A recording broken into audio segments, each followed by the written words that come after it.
제가 청년위원회 이거 하는 이유는 오늘 요런 건데요. 그러니까 해보니까 이게 한 위원으로 모여도 1년 막 넘어가도 어 이런 쪽 얘기가 공유가 잘 안 되는 부분들인데, 특히 이제 지금 신학교를 다니고 있거나 아니면 졸업했는데 다른 일을 하고 있거나 하여튼 여러 사연들이 다 있는데, 그러니까 그 지점 나이가 젊은 꼭 나이 문제는 아닌데, 다른 지점에서 다른 시야에서 보는 여러 각도, 그 각도에서만 보는 것들이 있는 것 같아요. 제가 기성교에 있는 친구 목사님들 만나면 그 지점에서만 볼 수 있는 게 있고, 한의원 안에서도 이미 연배가 있고 다른 사역을 주도적으로 하는 분들의 입장에서는 또 거기서만 보이는 것들이 있는데, 이게 음, 생각보다 좀 다른 것 같은 거예요. 그래서 요거를 제가 따로따로 만나보니 굉장히 문제를 접근하는 방식도 다르고 이야기도 다르고 한데, 일단 요걸 어떻게 해야 되나 할 때, 일단 이야기를 공유를 먼저 일단은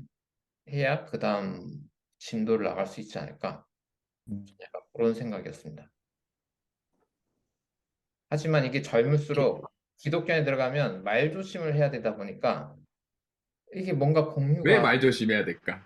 그러니까 진짜. 화는 나는데 근데 제 개인적으로는 사실 저나 혜진님은 이제 저는 가장 중요한 건 이제 권력은 가진 집단 안에 있을 때, 음, 그리고 그 권력이 더 위계적일수록 말은 잘 못하는 것 같아요. 아랫사람들이.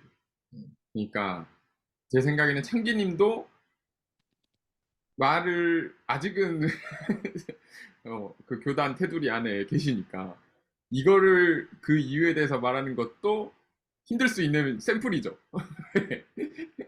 권력을 가진 집단 안에서 학교도 위계가 있잖아요. 교수, 뭐 학생. 그러니까 이거 이 두 가지가 가장 큰 것 같고, 그래서 교회로 예를 들면 일단 교회가 커지지 않는 게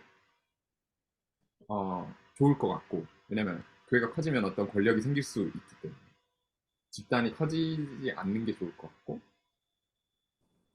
그렇지만 어느 집단이든 몇 명만 모여도 위계가 형성될 수 있다고 생각하거든요. 저나 제가 지금 결혼했지만 저랑 와이프 사이에서도 순간순간 위계가 있어요. 다 1대1 관계지만 그 사이에도 위계가 발생하기 때문에 어쨌든 교회 안에서 어, 높은 사람이라고 일컬어지는 목사 또는 뭐 평신도 중에서도 결정권을 갖고 있는 사람들이 좀 더 위계를 어떻게 하면 없앨 수 있을까라는 생각으로 운영을 하면 좋지 않을까? 이걸 저는 여기 기독교적 가치로는 성육신적이라고 생각해요. 위에 있는 사람이 아래쪽으로 내려와야 그쪽에 있어야 또 똑같다고 생각을 해야 어, 그나마 아랫사람들이 조금이라도 더 이야기할 수 있다. 뭐 이런 생각을 저는 많이 했어요. 교회에 있을 때도 그렇고 지금 목수 세계도 그렇고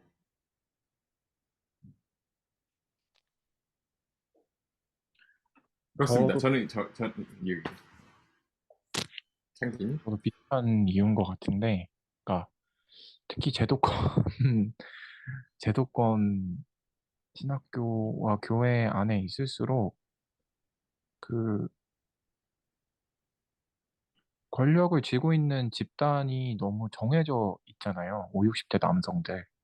그러니까 새로운 어떤 목소리와 또 필요한 목소리들이 유입되기 굉장히 어려운 구조인 것 같아요. 어쨌든 발언권과 의사결정권 이런 것들이 어, 다양한 집단들에게 골고루 분배되지 못하다 보니까 권력을 가진 특정 집단들이 이제 자기네들의 입맛에 맞게 이제 어떤 어, 교, 교회 내에 어떤 교단 내의 어떤 분위기를 좀 좌우할 수 있는, 손쉽게 좌우할 수 있는 그런 구조인 것 같고, 또 그런 본인들의 어떤 어 그 뭐라고 해야 될까요? 본인들이 익숙한 어떤 그래서 그 익숙한 것들을 통해서 이득을 얻을 수 있는 어떤 이런 구조들의 균열을 내는 어떤 존재나 어떤 그런 목소리가 출연을 하게 되면은 이제 그냥 바로 어, 본인들이 쥐고 있는 권력을 이제 찍어 눌러버리는 음, 이제 그 대표적인 게 이제 목사 안수죠. 목사 안수고 신학교 졸업이고 뭐 신학교 생활하면서 이제 징계를 내리네 마네 이런 문제고 어, 뭐 그런 거니까 예.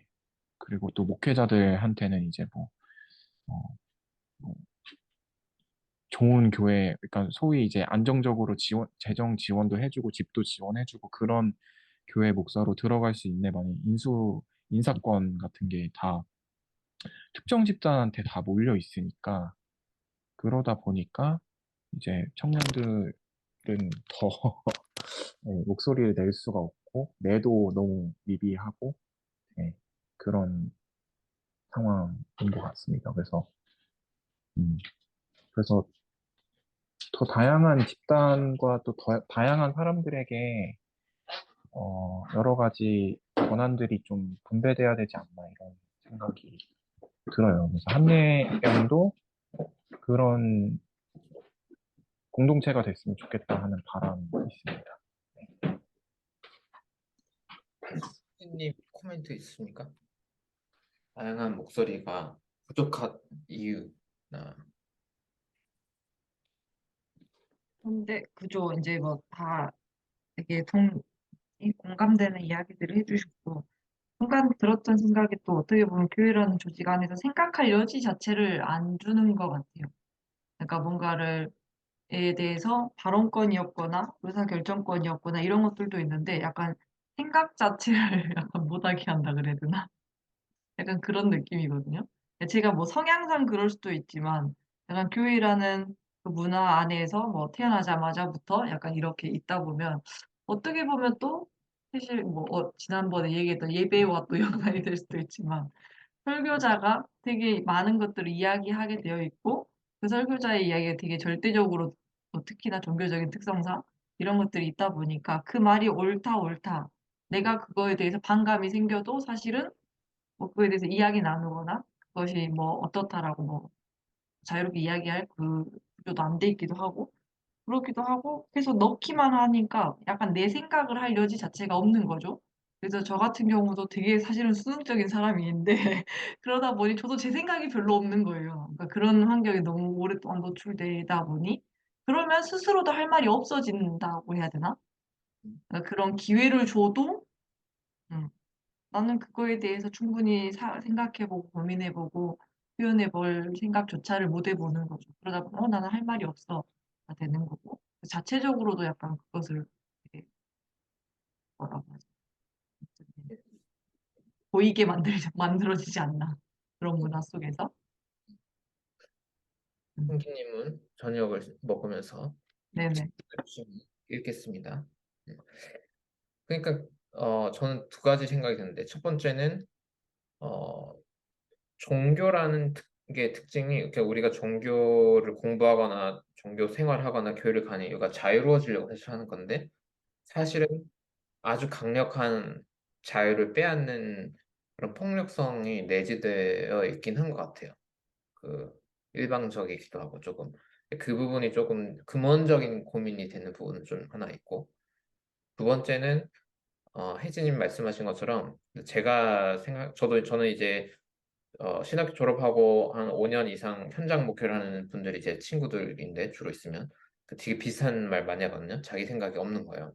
그러니까 신학교를 열심히 하고 교회를 열심히 하고 설교도 늘 하고 하여튼 있는데 이게 이 세계에서 한 10년을 있고 보면 자기 생각, 자기 말, 자기 개성 이런 게 전부 없어요. 처음부터 없는 건 아니고 신학교 입학할 때는 진짜 개성 그냥 완전 장난 아니었거든요, 다들.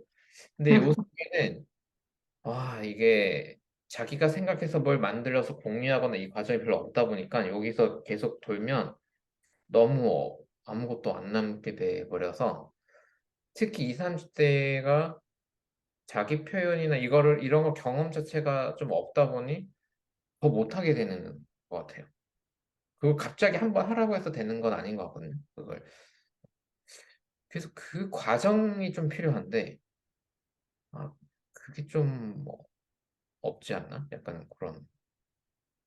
그러니까 저는 부목사님들이 사실 대부분 그래요. 그러니까 한년에도 아마 계실 거고 제 친구도 주로 만나지만 어, 자기 뭔가 얘기를 하는 걸 괴로워해요. 어, 자기 생각이 없어서도 그렇고 생각이 있어도 그걸 얘기하면 안 된다는 뭔가 금지 감각이 너무 오래 몸에 배어 있어서 안 되는 것 같아요. 그래서 그게 좀 골치 아픈 약간 고민이에요, 저도.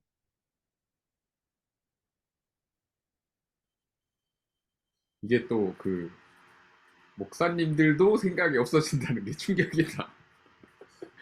또 그러니까 어떻게 되냐면 설교가 비슷하잖아요. 우리가 늘 그치. 그거는 생각이 이제 없어진다는 얘기거든요. 똑같은 말을 반복하고 있다면. 그럼 이제 굉장히 높은 확률로 치매를 걸리게 되는 건데 똑같은 말만 이렇게 하고 있으면. 아 이게 농담이죠. 근데 자기가 고민해서 창조적으로 해나거나 이런 게 아니라 왜냐하면 우리 2030이 눈치 봐야 하듯이 설교자들도 눈치를 보잖아요. 위 목사님 눈치를 보고 성도들 눈치를 보고. 그러니까 위계 이게 속에 있으니까. 또 그런 설교를 듣는 사람들도 또 그렇게 되고 그래서 누가 시작한 건지 모르겠는데 이게 약간 좀 애매해요. 그런 부분들이. 그러니까 2030 모임도 일부러라도 그런 공간을 만들어서 물론 모두가 원하는 건 아니고 자기 얘기를 남기거나 토론하거나 이런 것들을 공유할 수 있는 공간이 그래서 좀 필요한 것 같아요. 연습 공간이. 그거 진짜 좋은 것 같아. 그게 생각할 공간과 시간을 주고, 그리고 저는 창기님 말 들으면서 위에 사람이 내려오는 것뿐 아니고 조직에 있으면 이제 죄송해요 지금 저 노트북이 배터리가 나갈 것 같아서 선을 연결하느라고 조직에 있으면 아예 어떤 리더급을 그런 2030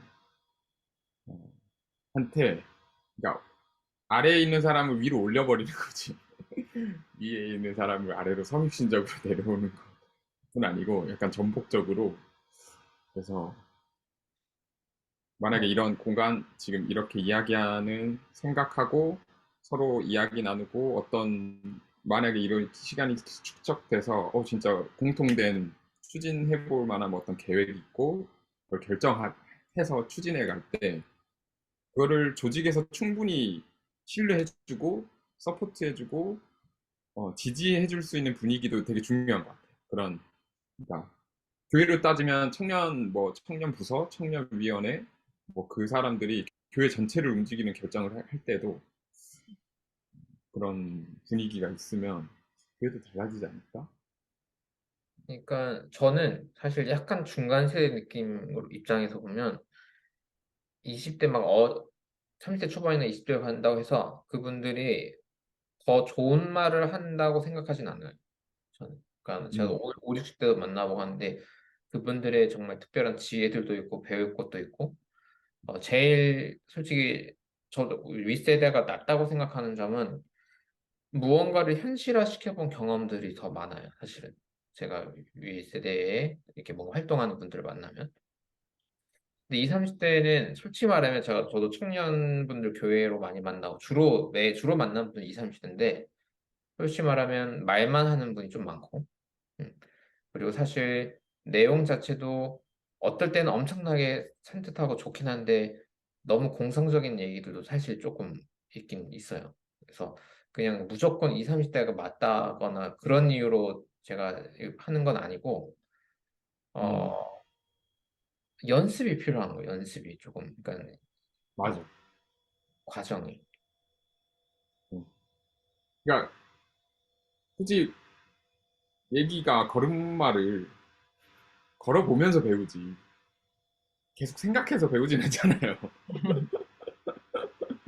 그러니까 그럼 걸을 수 있는 기회를 계속 줘야 되고 걸을 수 있게 독려를 해야 되는 건데 어떻게 보면은 뭔가 조금 뭔가를 해보려고 해도 그거 아니야 이렇게 하는 분위기보다는 그래, 한번 해봐 이게 되게 중요한 것 같아.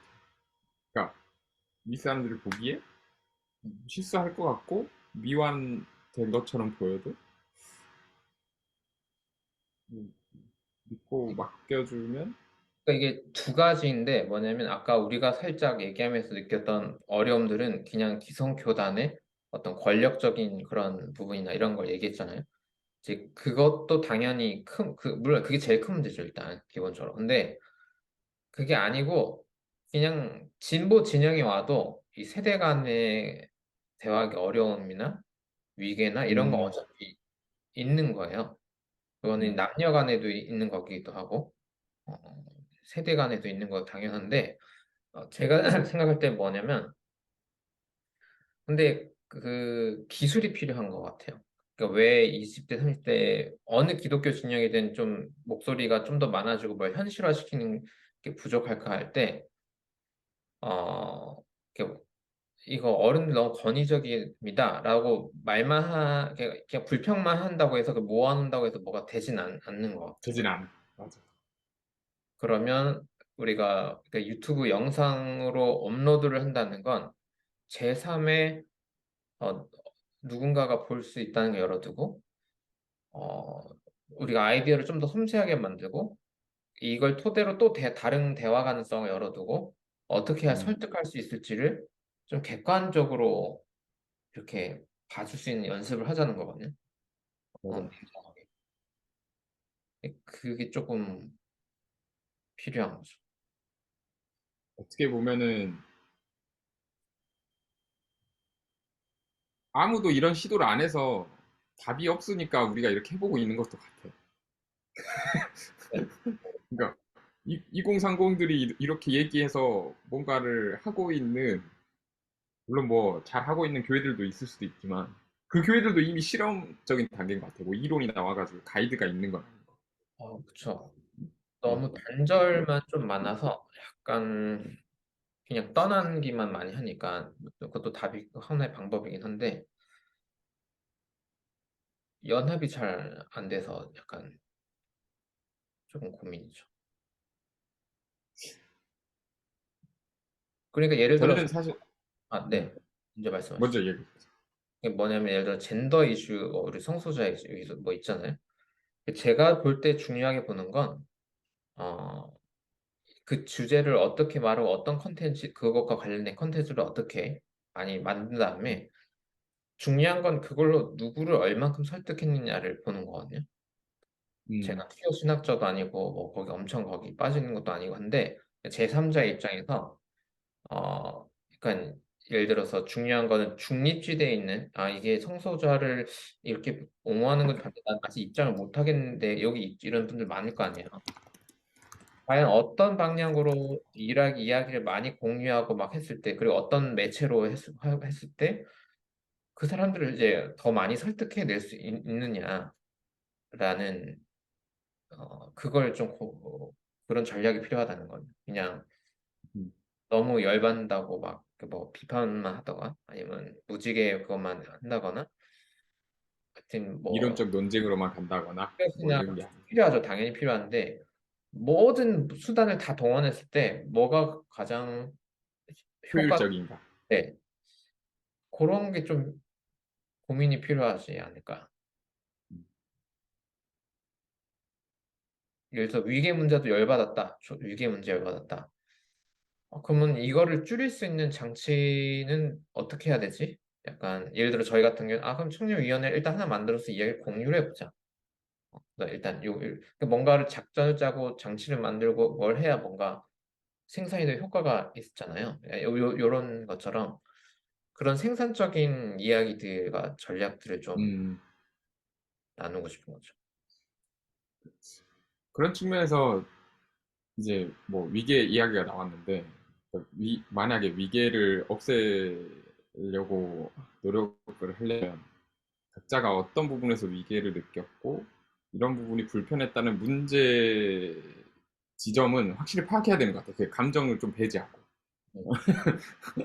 네, 그러면 그런 부분을 콘텐츠에서 좀 많이 네, 공유해 놓을 필요가 있죠. 특히 20, 네. 30대나 뭐 여성이나 성소수자나 당사자들의 이야기가 많을수록 더 전달력이 네. 커질 것 같고. 사실 저는 위계 아까 이야기 나왔는데 저는 아직도 어려운 거긴 해요. 해결 방법은 없어. 근데 제가 느낀 것 중에 하나가 저는 그 프리다가 이렇게 프리다로 불러달라. 그러니까 어떻게 보면은 아래로 내려오는 실천적인 행동을 하시잖아요. 프리다의 삶 속에서. 그러면은 어, 그렇게 나왔을 때 이미 위계에 익숙한 2030도 반갑진 않아. 이게 뭐 무슨 말인지 이해가시나? 이게 좀 네? 환영해서 막 할 수가 없어.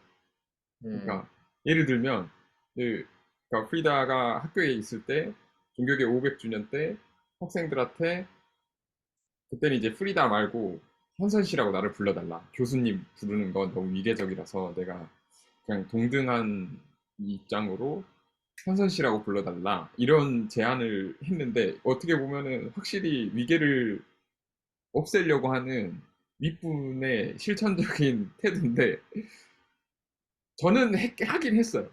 음, 근데 주위에 많은 학생들은 오히려 그것도 불편하다는 거지. 왜? 교수님이 더 편해. 음, 위계 속에 있던 이 관성이 교수님이랑 말하는 게 훨씬 편해. 그러니까 이 지점이 근데 이걸 단순히 지금 하나 이해했는데 저도 근데 프리다한테 그런 부분은 있어요. 음, 아직 친구처럼 대하진 못해. 왜? 어쨌든 그런 뭐 유교 사회든 어떤 어른에 대한 공경이든 내가 스승으로 생각하는 마음이든 이게 이거를 뭐 근데 또 안 좋다라고도 말은 할 수는 없지만 근데 또 미묘하게 그게 소통에 방해가 되는 지점이 미묘하게 있더라고요. 그러니까 저는 최대한 솔직하려고 노력은 하지만 이걸 근데 어떻게 조직 안에서 뭐 어떤 툴로 풀 수 있을까 이런 생각을 해보면 되게 어려운 지점이더라고요. 그러니까 물론 위에서 내려오는 것도 중요한데 그 윗사람이 그렇게 내려왔을 때 아랫사람이 오는 어떤 간극, 괴리감 요게 되게 저는 좀 이슈 중 하나였어요. 제가 그 일단 저도 할 만약에 말이 있지만, 혜진님 혹시 코멘트 있어요? 일단 저는 이 그러니까 위계라는 게 우리의 큰 문제라면 이것도 할 말이 되게 많잖아요. 되게 예, 많은데 저는 일단 어떤 느낌이냐면 위계가 없을 수는 없어요. 무조건 있는 음, 거예요. 이게 음, 다 있는 거예요. 모든 생명체들에게는 위계가 있고 맞아, 맞아. 그리고 진화의 단계상 위계는 당연히 있고. 근데 이제 문제는 저는 이제 교회 모임 작은 모임 운영하고 있잖아요. 아마 독서 예, 모임 운영하는 사람들이든 무슨 모임이든 젊은 이제 CEO 뭐 그룹이든 다 이긴 다 있는데 이게 위계가 문제라고 생각한 사람은 그럼 이거를 최소화시킬 수 있는 거를 이제 어떻게 해낼 수 있느냐? 거기 전문성이 음, 마련이 되는 거라 생각해요. 그러면 저 같은 경우에는 이제 그 기준을 잡고 있죠. 만약 내가 있는 속한 모임에 내가 위계를 많이 줄였다는 걸 어떻게 느낄 수 있을까? 효과, 그 기준들. 음, 만약에 말을 편안하게 하는 사람들이 많으면 많을수록 위계는 적다고 지표가 나올 거고, 그다음에 의사결정을 할 때 많은 사람들이 참여해서 다양한 사람들의 의견을 또 나오고 또 납득할 수 있는 투표를 하고 있다라면, 물론 이제 이런 음, 지표로 안 되는 부분들은 다 있긴 하겠지만, 그럼에도 음, 뭔가 기준들을 잡아놓고 이제 그런 프로세스들을 만들어 나가요. 왜냐면 이거 조직의 문제니까. 그러네. 그러니까 측정 가능한 기준이 있으면 근데 조금 더 실천적으로 나아갈 수 있는 기준점이 생기니까. 절대적인 건 아니긴 하겠지만 이제 어, 그러면 이제 어떤 기준을 어떻게 위가 있는 모임과 없는 모임을 기준을 어떻게 알면 좋을까? 이제 서로 얘기해 보면서 계량화할 수 있는. 그런 기준들은 뭘까? 하는 걸 느끼면 좋겠죠. 혹시 아, 네. 하나 얘기해도 괜찮을까요? 네네. 제가 그 편집국장을 하면서 저도 아까 재강님이 말씀해 주신 것처럼 프리다가 저한테 프리다라고 불러달라고 해서 프리다님이라고 불렀다가 님자도 붙이지 말라고 그래가지고 그냥 프리다라고 불렀어요. 근데 그래서 저도 이거를 똑같이 제가 편집국장이 된 이후에 기자들과 유대감을 형성하기 위해서 국장이라 부르지 말아달라. 그리고 나와의 관계에서는 우리가 일적인 관계지만 평어체를 쓰자. 그리고 평어체 쓴다고 해서 뭐 형, 동생, 뭐 언니, 오빠 이런 거 말고 그냥 서로의 이름을 부르자. 근데 사실 그 호칭이 그 위계관계를 해결하는 건 아니더라고요. 확실히 재광님 말씀하셨던 것처럼 그러니까 평생을 뭔가 뭐 자기의 윗사람이라고 여겨지는 대상한테 존칭을 쓰는 그 문화권에서 살아온 사람들한테 어느 날 갑자기 우리 평어체 쓰자 이런다고 해서 이게 해결되는 건 아닌 것 같고 제가 경험했던 아주 얄팍한 경험이지만 작은 경험이지만 그 나의 의견이 수용되어지는 경험 그리고 뭐 수용까지는 아니더라도 최소한 내가 어떤 얘기를 했을 때 내 얘기를 듣는 사람들이 나를 굉장히 내 얘기를 진지하게 경청해 주는구나. 그래서 내가 존중받고 있구나. 이런 어떤 그 경험을 하는 게 저한테는 굉장히 좀 되게 좋은 경험이었거든요. 그러니까 이거는 제가 그 무지개 사건 이후에 이제 학교 밖에서 여러 공동체들 속에서 이게 활동을 하면서 새롭게 배웠던 지점이에요. 그래서 제가 편집국장을 하면서 어, 제 나름의 이게 뭐 제 나름에는 하여튼 모든 사람에게 좀 동등하게 발언권이 주어지고 또 그 발언을 했을 때 그 발언이 좀 수용되거나 아니면은 권한을 가진 사람들이 그 얘기를 진지하게 듣고 있구나 라는 어떤 액션을 좀 주려고 많이 노력을 했거든요. 그래서 좀 처음에는 일부러 얘기 좀 제발 해달라고 이렇게 좀 유도를 많이 했었어요. 제 딴에는 그 다른 동료 기자들한테. 예. 왜냐면은 이게 성육신 하셨네, 편집국장이 성육신. 예, 멱살 잡고 끌고 가는 그런 느낌이 물론 그런 느낌이 아예 그렇다고 해서 아예 없었던 건 아니고 저도 응. 좀 제가 아무래도 발언권도 제가 발언을 가장 많이 할 수밖에 없는 구조이기도 하고 예. 왜냐면은 학교랑 직접적으로 소통하는 거는 편집국장밖에 없거든요. 그래서 그러다 보니까 발언 횟수도 제가 제일 많고 기자들 사이에서의 위계도 당연히 존재했지만 어쨌든 어, 네. 그런 좀 나의 의견이 존중받고 있고 수용되는 경험, 요런 경험들이 있을 때 조금 더 위계가 이렇게 좀 균형을 맞춰갈 수 있지 않을까 싶은 생각이 들었습니다. 호칭은 하나의 이제 여러 전략 중에 하나로 괜찮은 거. 이게 효과가 발생할 때도 있고 그거 써도 안 먹힐 때가 있고 호칭은 반말해도. 근데 한 연습해 볼 필요 있는 것 같아. 예를 들어 저희 청년 모임 때 한번 다음 모임 때는 그냥 재광아, 동아나 서로 이렇게 하고 반말로 이렇게 하는 거예요. 그것도 좋을 효과가 것 같아. 있어. 근데 효과가 있다면 우리 청년위원회 모임은 뭐 그냥 다 반말이다. 다 이름 부른다. 요런 컨셉으로 해볼 수도 있죠. 아니, 반말 말고 평어.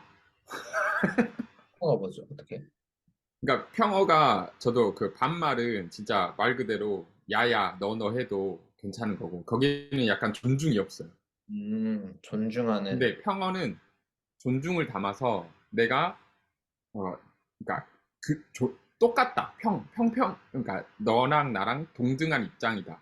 그러니까 아래 위가 없다. 그래서 형 누나도 없고 이름과 이름 그렇지만 우린 서로 존중하는 관계라 해서 저도 그 어떤 교수님이 수업을 평어로 진행한다 해가지고 그 영상 보고 나도 나중에 좀 조직 만들면 평으로 해봐야겠다 이런 생각을 항상 하고 있긴 했어요. 그러니까 근데 해보면 좋을 것 같아요.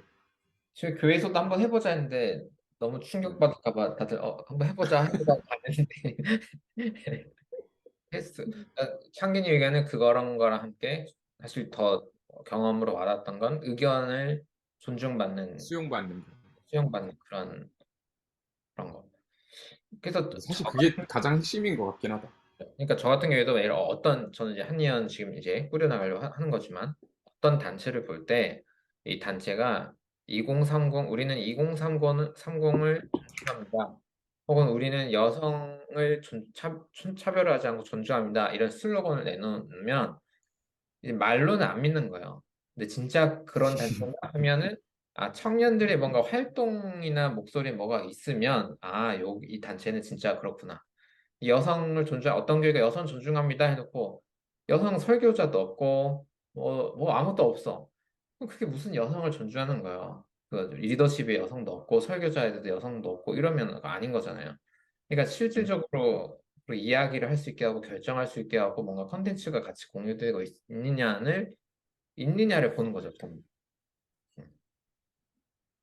그래서 청년위원회를 억지로라도 뭐 일단 하는 것도 아니 근데 목소리를 낼 수 있는 충분히 있는 분들이 있기도 하고 그래서 이렇게 줌 미팅 하는 게 저는 되게 좋은 것 같아요. 이렇게 긍정적인 그러니까 이렇게 해서 다음에 평화 모임 한번 해봐요 해서 평화로 모임하고 있는 게 유튜브로 올라가는 것도 하나의 메시지일 것 같고. 그게 또 왜 필요하면 교회에서도 연습해 볼 수 있는 아이디어네. 이게 그러니까 음, 이공성분들이 위해서 저렇게 위기의 문제를 정말 많이 고민하고 있고 테스트로 평화가 이게 효과가 있을지 없을지 잘 모르겠는데 한번 연습으로 한번 해본다고 보면 이걸 정말 진지하게 생각하는 교회는 목회자들은 이거 한번 적용해 보자. 예를 들어 뭐 호칭을 바꿔본다거나 평화를 해본다거나 그런 전략들이 좀 현실적인 방법들이 공유가 될 필요가 있는 거죠. 음, 그 모두가 위기적인 교회를 꿈꾸는 건 아닌데 그 속에서 태어나고 자라버려서 맞아. 이게 좀 어려워요. 그러니까 어렵긴 해요. 음.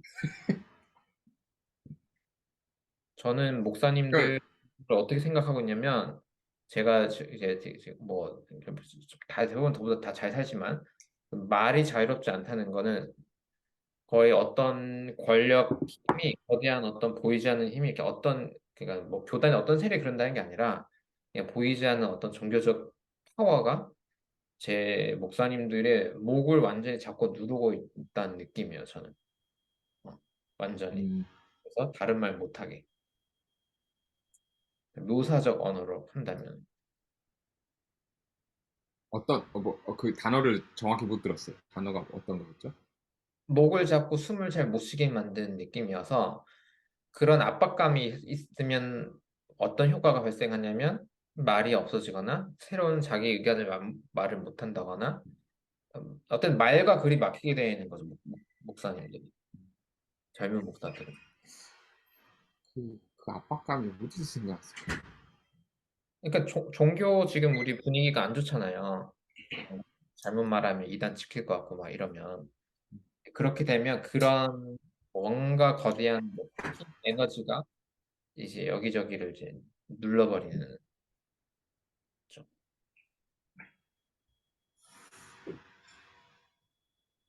나는 이제 그런 게 좀 짜증나지 약간.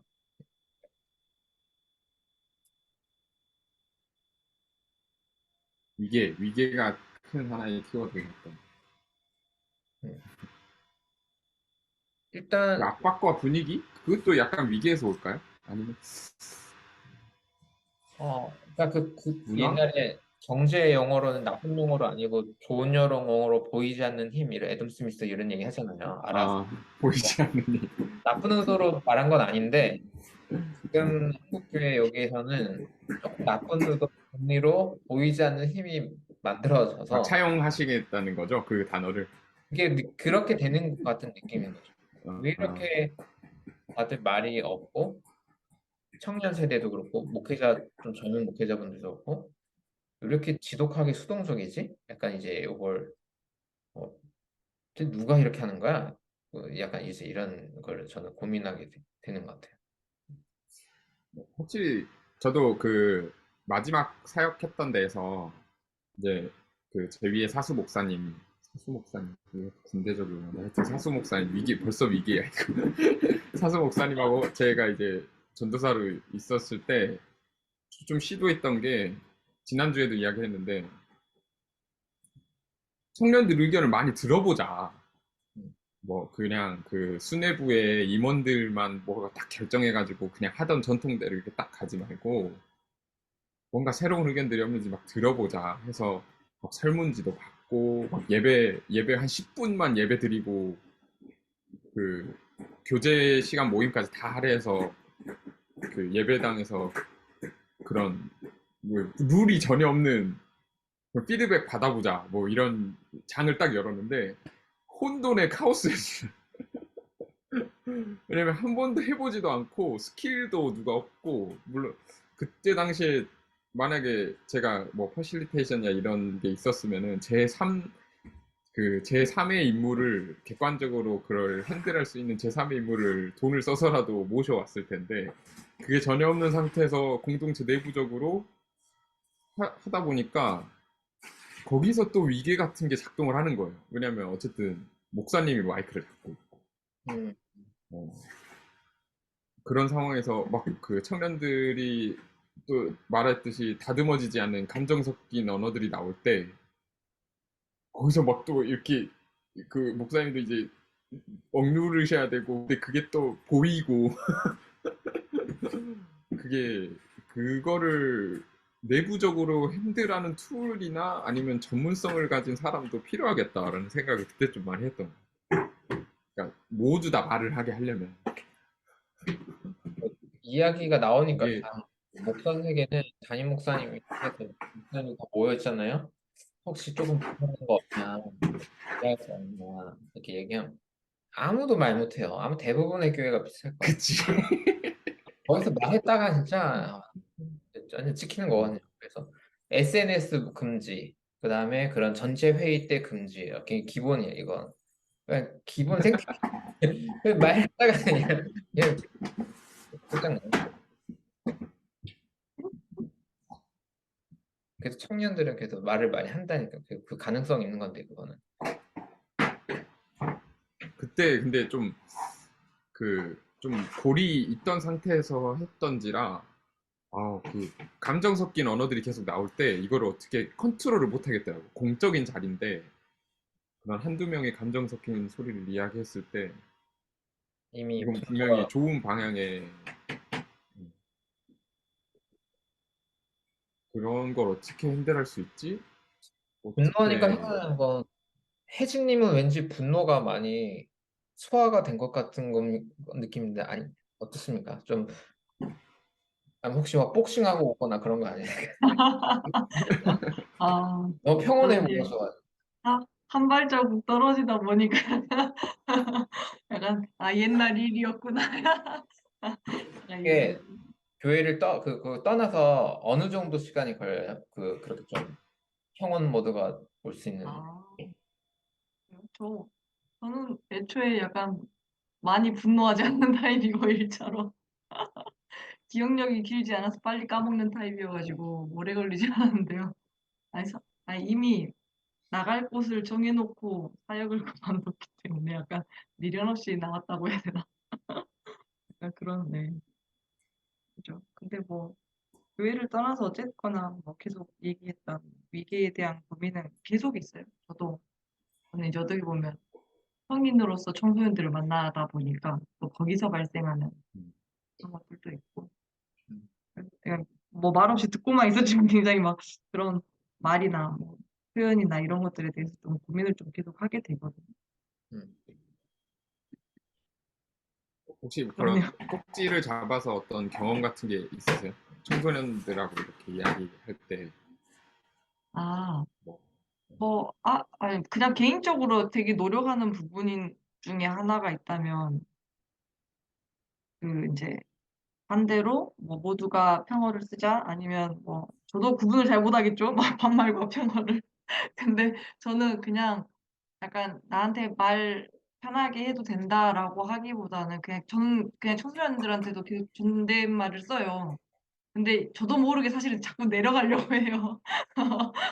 끝말이 막 이게 막 내려가려고 하긴 하는데 최대한 그렇게 하려고 하는 게 되게 약간 되게 생각하게 되는 게 있었는데 그게 지음이라는 사람들이었나? 근데 거기서 포스터 같은 거를 하나 줬는데 어린 사람은 아랫사람이 아니다 뭐 이런 포스터로 되어 있으면서 그래서 이제 자연스럽게 어른들이 청소년들한테 반말하는 거 이런 것들에 대해서도 이제 이야기를 하더라고요. 그래서 저도 저를 곰곰이 생각해 보면 말이 높낮이라고 표현을 하자면 말이 낮아지는 순간 저도 모르게 또 함부로 말하는 약간 생기더라고요. 그러다 보니 그래도 내가 최대한 존댓말을 계속 모두의 아예 쓰는 것처럼 이제 청소년들에게도 하려고 노력을 하다 보면 그래도 말을 좀 더 예의 바르게 하게 하려고 노력하게 되고 좀 더 존중하려고 하게 되더라고요. 그래서 그냥 좀 저는 이제 익숙해져도 약간 저도 아직도 100% 그게 소화되지 않아 가지고 가끔 호칭도 막 섞여요. 막 뭐 혜진 막 이렇게 님이고 뭐고 막 다 빼고 불렀다가 혜진님 뭐 이런 식으로 불렀다가 막 이런 식으로 왔다 갔다 하긴 하는데 그래도 최대한 아예 내려가진 말자. 반말까진 가지 말자의 노력을 위해서 오히려 반대로 높이려고 노력을 하는 편입니다. 그러다 보면 좀 더 조심스럽게 대하게 돼요. 그러니까 뭐 조심스럽게 대한다는 게 뭔가를 막 이런다기보다 어쨌든 그 사람에게 기왕이면 권력을 부리지 않으려고 그리고 뭐 내 생각이 맞다는 듯이 말하지 않으려고 하게 되더라고요, 스스로. '아 이거는 좀 너무 내 고집이야.'라고 생각하면 좀 말을 아끼게 되고 이런 부분도 있고 그런 것들도 있었던 것 같은데 아직도 잘 안 됩니다. 네 여전히 그렇게 해도 사실은 인제 뭐 어쩔 수 없는 그런 위계상의 어 표현들이 나올 때도 있고 해서 어렵더라고요. 저는 잘 모르지만 혜진님은 분노의 문제는 어느 정도 좀 소화를 하신 레벨인지 아 음. 네. 제 분노는 되게 너무 소소해 가지고 분노가 되게 작게 이렇게 했다가 자식 높게 화르르 이렇게 꺼지는 타입이라 약간 저는 회피형인가 봐요. 분노하면 도망가는. 나도 우리 수요 모임 할 때 검사할 때 나도 회피형이었는데 혹시 저 뉴스엔조이 글 재광님이나 혹시 누구 보신 거였어요? 그러니까 제가 궁금한 건 글에 분노감이 좀 있었는지 없었는지 어떻게 읽혔는지 궁금한 거예요. 그냥 객관적으로 볼 때. 근데 분노감은 거의 저는 못 느꼈어요. 아, 그래요? 오히려, 예, 오히려 저는 차갑게 잘 녹여낸 것 같아요. 근데 어떤 개척교회 목사로서 고분고투하는 뜨거움도 담겨 있고. 그래서 저는 어떤 분노가 조금 있긴 한데 이게 뭐 하냐면 창기님은 아직 조금 더 핫하시니까 아직 과정이 저보다 더 있으시겠죠 분노가. 뭐 했냐면 이거를 내가 어떻게 컨트롤 하느냐가 중요한 기술인 거예요. 설득을 하려면. 저도 이거 그러니까 글에서도 그렇고 글도 분노감보다는 이걸 잘 승화해서 긍정적인 뭔가 이렇게 해야 사람들을 더 설득할 수 있잖아요. 그러니까 2030도 우리도 열받을 게 얼마나 많겠어요. 그래서 엄청 많은데 과연 이거를 그러니까 어떻게 표현을 할 때 당연히 표현해야 되고 목표가 분노를 표현할 때는 시위든 뭐든 근데 그게 아니고 설득을 하거나 이렇게 유튜브 콘텐츠나 글이나 뭔가를 이렇게 해서 설득을 하는 게 목표일 때는 이걸 어떻게 소화를 하느냐가 이제 저는 고민인 거죠. 음. 혹시 네. 일단 상우님 뭐 잠깐 분노 이런 인사할까요? 거는 상우님? 맞다. 아, 상우님 인사 안 해도 네, 돼? 좋습니다. 좋습니다. 좋은 제안 감사합니다. 안녕하십니까. 죄송해요. 끊어가지고. 네, 안녕하세요. 안녕하세요. 조금 전에 청년들끼리 모임이 있어서 이제 마치고 지금 줌으로 들어왔습니다. 이상훈이라고 하고 나무라고 불러주셔도 되고요. 네, 그냥 반갑습니다. 얘기다가 언제 안녕하세요. 하고 싶을 때 얘기해 주세요, 상훈님. 그럼 창기님 먼저 말씀하시고. 네. 일단 분노는 잘 안 느껴졌어요. 되게 차분하게 잘 설명하신 것 같고, 저는 오히려 이제 동아님 유튜브 보면서 그 동아님 특유의 그 말투가 있으시거든요. 그러니까 되게 나긋나긋하게 말씀하시지만 그래도 되게 디테일하게 말씀하시고 어, 그런 어떤 동아님 특유의 그 말투가 그래서도 느껴져가지고 되게 반가웠고 어, 되게 평소에 갖고 계셨던 그런 고민들을 솔직하게 글로 잘 담아내신 것 같아서 저는 너무 좋았어요. 그리고 네, 그 분노나 이런 거는 없었다. 그리고 설득, 제가 느끼기엔 없었고, 설득 관련된 부분은 저도 어쨌든 좀 학교에서 글을 쓴 사람으로서 좀, 이게, 저는 좀 그런 것 같아요. 동아님도 아마 비슷하게 느끼실 것 같은데, 누군가를 설득하기 위해서는 일단 절대로 화를 내면 안 되고, 아무리 화가 나지만 절대 화내면 그때는 이제 화내면은 이제 끝장이라고 생각을 하고 최대한 좀 사실을 기반해서 쓰려고 많이 하려고 했던 것 같아요. 저 같은 경우는. 그리고 뭔가 최대한 좀 사실에 기반해서 이러한 어떤 일들이 있었고 이러한 어, 뭐 객관적인 어떤 뭐 데이터가 있고 뭐 이러이러한 뭐 현상들이 있다. 그래서 이렇게 이렇게 생각한다.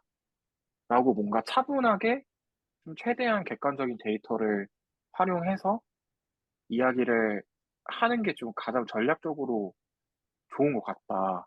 그리고 거기다가 이제 뭔가 생각을 덧붙일 때는 조금 너무 당위를 강요하기보다는 조금 초대하는 느낌으로 글을 쓰려고 많이 노력했던 것 같아요. 근데 뭐 동아님도 비슷하게 말씀해 주신 것 같은데 이런저런 솔직한 자기 고백적인 얘기도 있으셨고 어, 그래서 마지막에 뭔가 이러, 이렇게 하면 좋지 않을까. 약간 뭔가 이렇게 해야 된다 이런 느낌보다는 이렇게 좀 뭔가 이렇게 바라고 뭔가를 바라는데 우리 함께 만들어가자. 약간 이런 느낌으로 항상 글을 마무리해 주셨던 것 같아요. 아니면은 뭔가 질문을 던진다거나 함께 생각해 보면 좋겠다. 뭐 이런 식으로 글을 제가 아직 마지막 글은 못 읽어봐가지고 마지막 글은 또 어떨지 모르겠는데